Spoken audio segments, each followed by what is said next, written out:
Hello so guys, आप लोगों के बीच एक काफी बेहतरीन और जबरदस्त पॉलिसी लेके आए हैं। जो कि ये पॉलिसी आपको मात्र 15 साल इन्वेस्टमेंट करना है और महीने का मात्र आपको पड़ेगा 3277 रुपए और छमाही पड़ेगा 19,461 रुपए और सालाना पड़ेगा 38,513 रुपए। तो काफी बेहतरीन, काफी जबरदस्त पॉलिसी है। और इस पॉलिसी में खूबी ये है कि आपको मात्र 15 साल जमा करना है लगातार, और 15 साल बाद हर साल उस बच्ची को पढ़ने के लिए 90,000 रुपए बोनस मिलेगा लगातार 5 साल तक। और लास्ट में मेच्योरिटी मिलेगी आपको 11,22,000 रुपए। और साथ में ये मत भूलिए, बच्ची का और बच्ची के पिता का, दोनों लोगों का डिस्कवर रहेगा।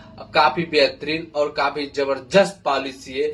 एक पॉलिसी जरूर करवाएं अपने नाम से और बच्ची के नाम से, क्योंकि विवाह के समय ये पैसा बहुत जरूरी है।